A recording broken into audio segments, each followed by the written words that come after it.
चलिए, आपको प्लेज तो याद होगा ना, हमने सीपीटी में प्लेज के बारे में थोड़ा बहुत पढ़ा था। जब आप अपनी मूवेबल प्रॉपर्टी को गिरवी रखकर कुछ लोन ले लेते हैं उसके अगेंस्ट, तो ये क्या कहलाता है? प्लेज। ठीक बात है। प्लेज क्या होती है? जब आप अपनी गुड्स को, मूवेबल प्रॉपर्टीज को गिरवी रख के एज सिक्योरिटी कुछ लोन ले लेंगे, ये क्या कहलाएगी? प्लेज। ठीक है जी। अब जरा सोचिए, प्लेज में भी तो आपने अपनी चीज का पोजेशन किसी और को दिया। ठीक बात है कि नहीं? तो अपनी चीज का जो पोजेशन आपने दिया है वो भी क्या है? वो क्या है? बेलमेंट है। तो pledge includes bailment. Pledge includes bailment. बात समझ आ गई? अब देखिए दोबारा क्वेश्चन इसको।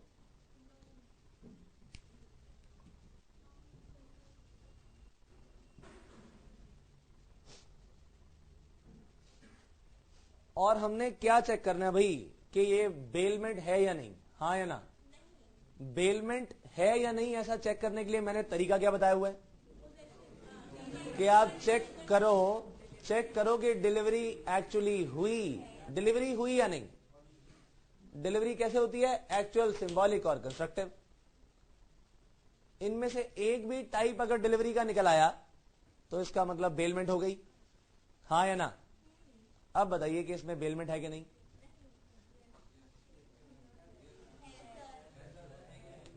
बेलमेंट कैसे हो गई भाई? अभी यहां पर डिलीवरी कैसे है? इन्होंने कहा कंस्ट्रक्टिव डिलीवरी है। कैसे? इन्होंने कहा जी इसमें तो कंस्ट्रक्टिव डिलीवरी है। आइए देखें इसमें हुआ क्या। ए ने किया क्या? अपने सिनेमा प्रोजेक्टर्स को और अदर एक्सेसरीज को गिरवी रखा। किसके पास?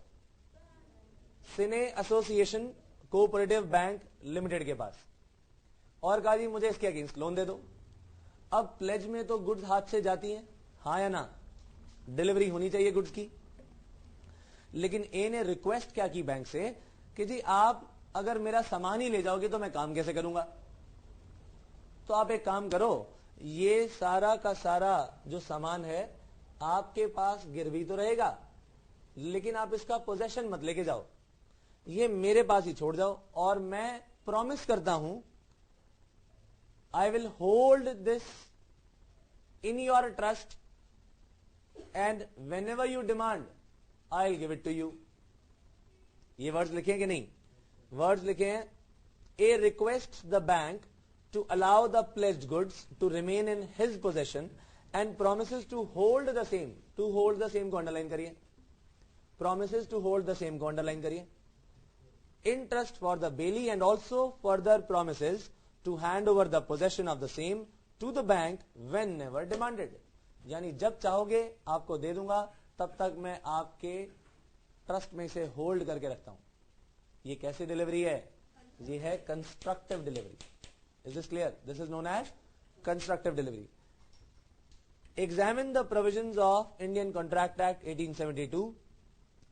Decide whether a valid contract of pledge has been made between A, the bailor, and the bank, the bailey. Yes. ठीक बात है कि नहीं? प्लेज में बेलमेंट होती है और ये एक टाइप की बेलमेंट है। बेलमेंट में सिग्निफिकेंस किस चीज का होता है? डिलीवरी का। और यहां पर भी डिलीवरी है। किस टाइप की? Constructive delivery. Very important question. Okay, question number 3। एक लेडी जो थी, उन्होंने एक गोल्ड स्मिथ को कहा कि भाई मेरी ओल्ड ज्वेलरी मेरे पास बहुत सारी पड़ी है, आप इसको दोबारा से मेल्ट करके ना न्यू ज्वेलरी बना दो मेरे लिए। अब हर इवनिंग जितना भी काम हो जाता था ना, गोल्ड स्मिथ के पहली बात तो बिल्कुल पास बैठ के काम करवाती थी कि कहीं वो मेरा गोल्ड चोरी ना कर ले। अब गोल्ड स्मिथ काम करता और पूरे दिन काम करने के बाद जो सेमी फिनिश्ड ज्वेलरी बचती उसके हाथ में कि जी आज इतना आधा अधूरा काम किया मैंने, वो लेडी क्या करती? कहती ठीक है लाओ मैं इसे एक बॉक्स में रख दूं। एक बॉक्स में रख लेती उस पर लॉक करके कहती बताओ तुम्हारे घर का दरवाजा कोई ऐसा कोना जहां पर कोई ना जा सके और लॉक इन की हो। तो गोल्डस्मिथ के घर में ये काम चलता था।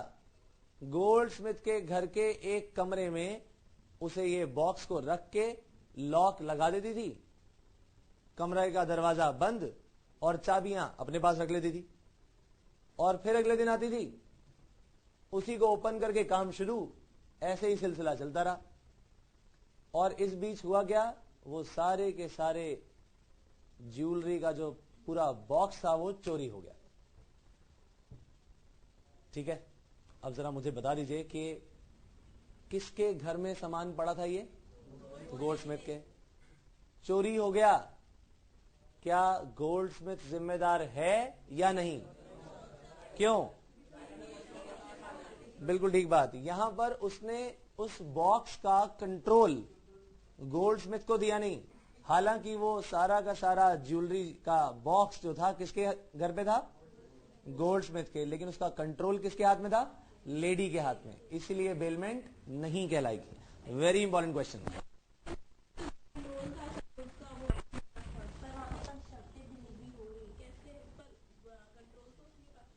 ओके, गुड्स का कंट्रोल है वो किसके पास होना चाहिए? बेली के पास। ठीक बात है। पुराने वाले क्वेश्चन में बेली था या नहीं था ये सवाल है। इससे पिछले क्वेश्चन में बेली का नहीं जाएगी जब उसका गुड्स का कंट्रोल दिया जाएगा।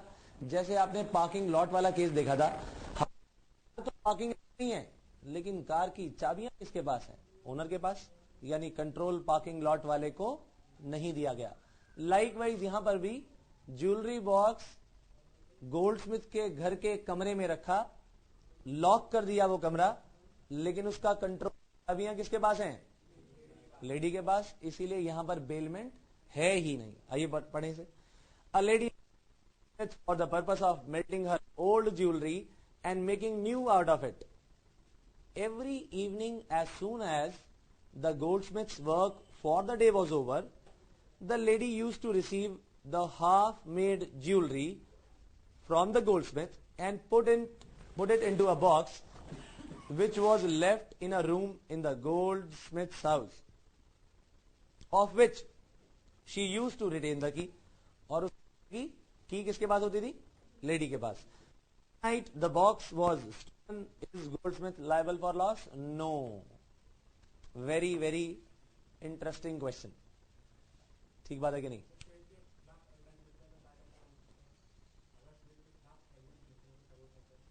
देखिए, हम यहां पर बात करेंगे कि बेलमेंट थी या नहीं थी। ठीक बात है कि नहीं? हमारा पर्पस यहां पर यह नहीं है कि लायबिलिटी, अगर मान लिया जाए गोल्डस्मिथ ने ताला तोड़ के जो है खुद ही ये सब निकाल के बेच क्या होता और ये तो बाद में वो क्रिमिनल लायबिलिटी बनेगी। क्रिमिनल लायबिलिटी कैसे? क्योंकि जब उसका लॉक टूटा, वो कहेगा जी मैंने तो अपने घर का लॉक तोड़ा है, मैंने किसी और की प्रॉपर्टी थोड़ी सी नहीं है, लेकिन उस लॉक एंड की में जो अंदर सामान पड़ा है वो तो किसी और का है। इसीलिए वहां क्रिमिनल केस बनेगा, ना कि बेलमेंट वाला सिस्टम। तो हमारा पर्पस यहां पर जानना था कि बेलमेंट की वजह से यहां पर कोई गोल्डस्मिथ की लायबिलिटी होगी या नहीं? हम कहेंगे नहीं। राइट, चलिए आइए अब जरा अगले बचे हुए पोर्शन की हेडिंग्स पढ़ लें। हमने पढ़ना क्या क्या है पहले ये क्लियर हो जाए। ओके, पॉइंट नंबर एफ में क्या लिखा है? Duties of baler. क्या लिखा है? Duties of baler. यानी हम इन तीनों केसेस में जो एग्जाम्पल्स है ना, इन तीनों एग्जाम्पल्स के अंदर, अलग अलग तरह के एग्जाम्पल्स के अंदर बेलर की ड्यूटीज को देखना चाहते हैं। तो जब आप बेलर की ड्यूटीज पढ़ेंगे तो क्या करेंगे आप? हर केस में कभी शर्मा जी का एग्जाम्पल उठा लो, कभी मिस्टर एक्स का, तो कभी ऐश्वर्या राय का। राइट, और जब बेली की ड्यूटीज आएंगी तो अगेन तीनों एग्जाम्पल्स में जो बेलीज हैं, उन बेली की ड्यूटीज इन्हीं एग्जाम्पल से निकाल ली जाएंगी। Is this clear? अब भैया ड्यूटीज हैं तो राइट्स भी होंगे, इसीलिए राइट्स ऑफ बेलर्स साथ में क्या देखा जाएगा? Rights of belly. Is this clear? आइए पॉइंट नंबर एफ की बात करें, और पहले क्या लिखा है? ड्यूटीज ऑफ बेली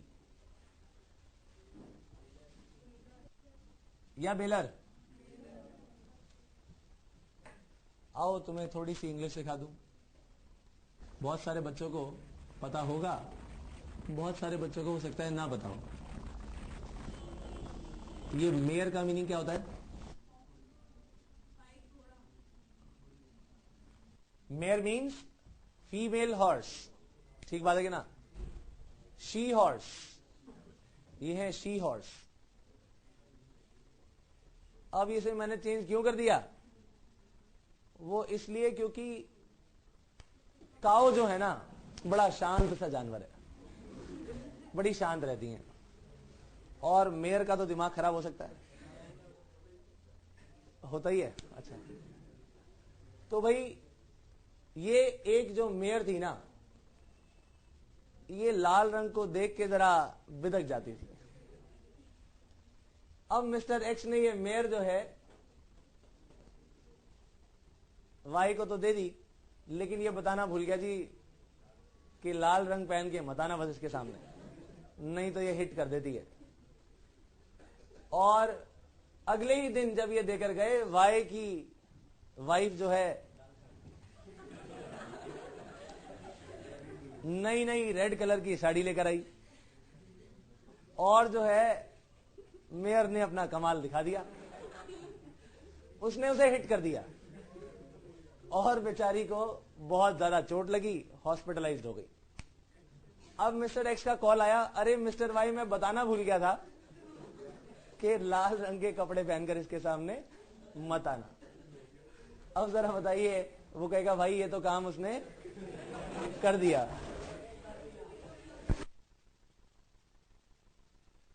जी, और हुआ, बड़े जोश जोश में ले गए, और शर्मा जी का फोन बीच में आया, अरे वर्मा जी बताना भूल गया, ब्रेक तो फेल ही थे उसके। तो ये बताइए कि अब अगर एक्सीडेंट हो जाए, बेली को नुकसान हो जाए, तो उसकी भरपाई करेगा कौन? बेलर। बेलर की ड्यूटी बनती है कि वो गुड्स के डिफॉल्ट जो हैं, उसके जिसके फॉल्ट्स हैं, उन फॉल्ट्स को पहले ही डिस्क्लोज करे। Is this clear? अब बड़े ध्यान से समझिएगा, हमें जब ये सारे के सारे राइट्स एंड ड्यूटीज पढ़नी है, तो इनमें सारे के सारे एग्जाम्पल्स को लेकर चलना है साथ साथ। बेलमेंट अगर ग्रेचुटस होगी तो क्या होगा, बेलमेंट अगर नॉन ग्रेचुटस होगी तो क्या होगा, सभी केसेस के एग्जाम्पल देखने पड़ेंगे। Is this very clear? चलिए हम बात करेंगे पहली ड्यूटी की, और वो क्या है? पहली ड्यूटी देखिए क्या है, duty to disclose faults in the goods. Goods के अंदर अगर कोई फॉल्ट है तो डिस्क्लोज करने की ड्यूटी बेलर की। चलिए देखिए, अब बड़े बात ध्यान से सुनने वाली है। हमारा कोई भी केस जब ग्रेचुटस का आता है ना, जैसे शर्मा जी ने वर्मा जी से कुछ पैसे तो लिए नहीं थे, ठीक बात है कि नहीं? फ्री में कार दे दी थी। ऐसे केस में अगर इन्हें फॉल्ट्स मालूम थे तब तो बताने चाहिए, और अगर नहीं बताए तो ये जिम्मेदार है। लेकिन अगर बेचारे शर्मा जी को भी ये बात मालूम नहीं थी कि कार के ब्रेक्स फेल हो गए हैं, तो क्या ये वर्मा जी की तरफ लायबल होंगे? जो ग्रेचुटस हमारी है, इसका मतलब पैसा नहीं लिया गया, विदाउट कंसिडरेशन था। तो ऐसे केस में बेलर की लायबिलिटी सिर्फ और सिर्फ तभी होगी जब वो इस फॉल्ट के बारे में जानता था। Is this clear? लेकिन मान लीजिए शर्मा जी वर्मा जी से कहते जी 1000 रुपए लगेंगे एक दिन के, यानी ये ग्रेचुटस बेलमेंट ना होकर के क्या होती? Non gratuitous bailment. तो फिर कि ब्रेक फेल हुए या इन्हें मालूम नहीं होता, इन दोनों ही केसेस में शर्मा जी लायबल माने जाते। Is this clear? तो ग्रेचुटस के केस में शर्मा जी लायबल कब माने जाएंगे? अगर वो ये फॉल्ट जानते थे। अगर ये नॉन ग्रेचुटस है तो चाहे वो जानते थे या नहीं जानते थे, दोनों ही केसेस में लायबल माने जाएंगे। पढ़ लीजिए पॉइंट नंबर 1।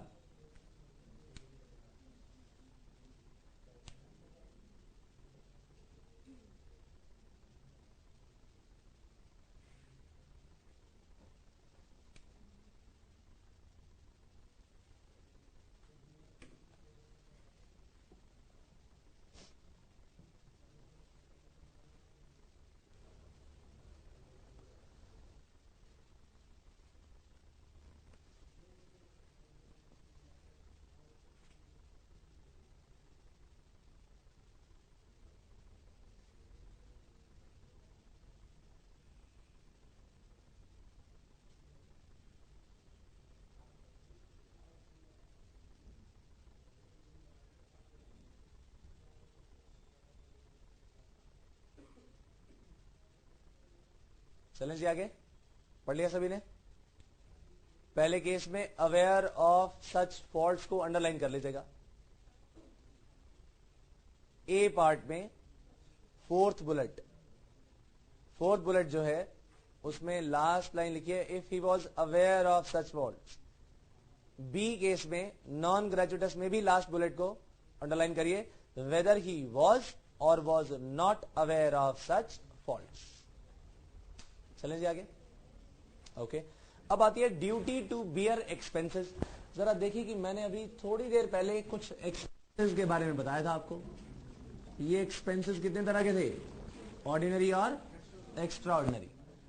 ऑर्डिनरी का मतलब जो इस मेयर को कुछ खिलाने विलाने की बात है, जो भी वाई उसे काजू बादाम वगैरह खिलाएगा, जो भी उसे खिलाएगा वो जो है खर्चा क्या है? Ordinary expenses.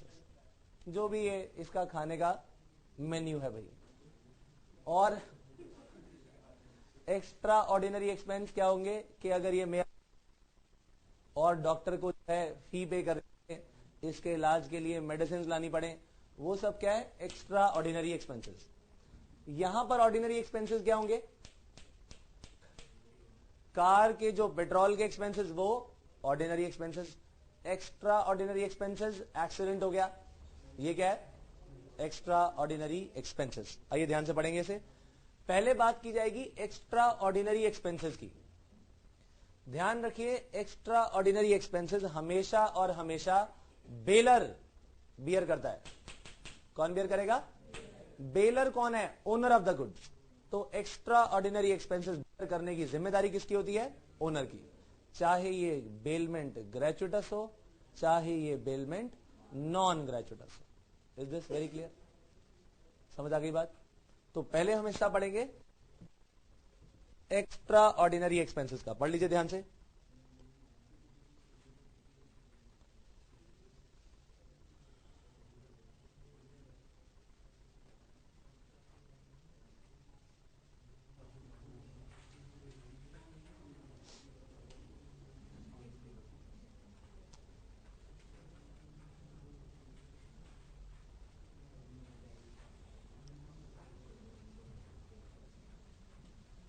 चलें जी आगे।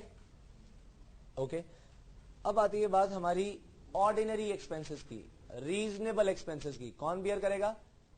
देखिए, अगर ये ग्रेचुइटस बेलमेंट है, ग्रेचुइटस बेलमेंट का मतलब कोई पैसा नहीं लिया गया, यानी शर्मा जी ने अपनी कार जब वर्मा जी को दी तो ऐसे केस में वर्मा जी से ये थोड़ी कहेंगे जी जितना पेट्रोल कंज्यूम करेंगे उसके पैसे भी दे देना। हाँ, ये जरूर कहेंगे भी ज्यादा जो भी घुमाओगे आप कहीं पर भी और पेट्रोल के पैसे मुझसे ले जाओ, ऐसा तो नहीं कहेंगे। बट जो पेट्रोल अभी मौजूद है उसको कंज्यूम करने का राइट बेली को देंगे कि नहीं? खर्चा खुद बियर करेंगे। अगर डेप्रिसिएशन होता है कार का, जितना भी वो यूज करेंगे, उस केस में भी डेप्रिसिएशन कौन बियर करेगा? शर्मा जी। तो ऑर्डिनरी एक्सपेंसेस जो है वो कौन बियर करता है? हमेशा शर्मा नहीं करता, बेलर करेगा। किस केस में? ग्रेचुइटस बेलमेंट में। और अगर ये नॉन ग्रेचुइटस बेलमेंट होती तो बेली करेगा। ये बात अभी हमने की थी जब कार हायर की बात की थी। ठीक बात है कि नहीं? तो बेली करता है कौन से एक्सपेंसेस? बेली करेगा ऑर्डिनरी एंड रीजनेबल एक्सपेंसेस। ठीक बात है, पढ़ लीजिए फटाफट।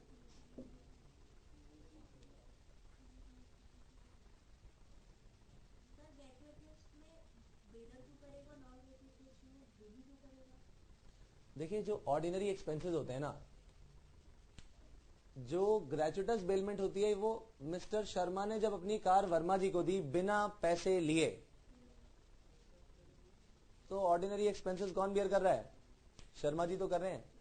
अब मान लीजिए कि एक्स ने जब वाई को अपनी ये मेयर दी थी और इनको खिलाने पिलाने का खर्चा भी क्या वाई बियर करेगा? ये ऑर्डिनरी एक्सपेंसेस है, एक्स बियर करेगा। ठीक बात है कि नहीं? एक्स्ट्रा ऑर्डिनरी एक्सपेंसेस होंगे तो डेफिनेटली बेलर ने करने ही करने हैं, लेकिन ग्रेचुइटस बेलमेंट में जो हमारा बेलर है वो ऑर्डिनरी एक्सपेंसेस भी बियर करेगा। ठीक है, चलें आगे। ओके, ये बताइए कि अगर कोई बात ये पता लग गई कि जो मिस्टर एक्स हैं वो ये मेयर चोरी करके लाए थे, उनका टाइटल ही नहीं था, और ये मेयर किसके पास मिली? वाई के पास। इनके डिफेक्टिव टाइटल के कारण ये तो चले गए 2 वीक्स के लिए बाहर, और पुलिस पकड़ के ले गई वाई को कि हाँ भाई तुमने जो है ये जो मेयर है चोरी करी है।